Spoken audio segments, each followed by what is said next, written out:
Mathematics class 10 exercise 5.2 question number third का 5th number question.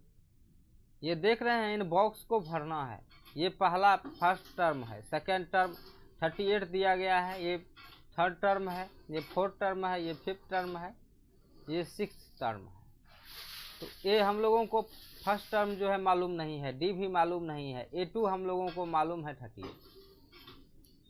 A6 यानी कि छठा टर्म हम लोगों को मालूम है, यहाँ पे दिया गया है -22।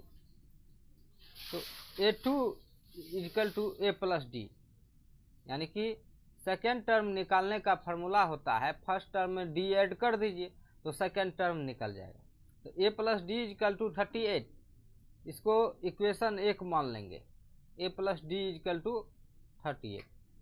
तो A6 equal to A plus 5D। मैंने बताया है कि अगर छठा टर्म हो तो D हमेशा कम रहेगा। जैसे कि A6 है तो A प्लस 5D जोड़ दीजिए, D को 1 कम करके जोड़ दीजिए।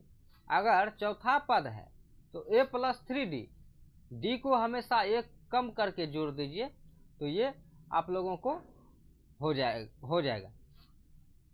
ये वही बात यहाँ है। A6 equal to A plus D, A plus 5D, यानी कि D को हमेशा 1 कम करके इसमें ऐड कर दीजिए, ये काम कर जाएगा।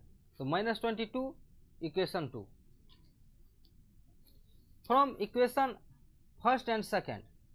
तो दोनों इक्वेशन को लिखेंगे और मार्क को चेंज करेंगे। मार्क को चेंज करने के बाद जो है यहाँ पे आ जाता है आपको समीकरण को सॉल्व करने के बाद -40 इक्वल टू 16, तो D60, तो इसलिए D इक्वल टू 60/4 आ जाता है 15, D इक्वल टू -15 आ जाता है। Put the value of D in equation 1।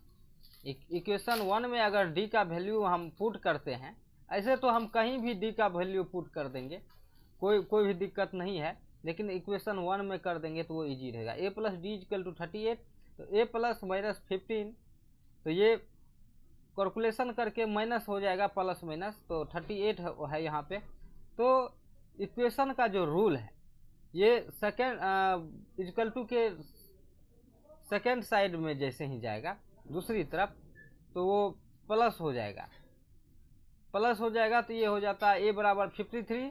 और इसी तरीके से A3 निकालने के लिए हम लोग क्या करेंगे, A2 में D जोड़ देंगे तो ये हो जाएगा 23।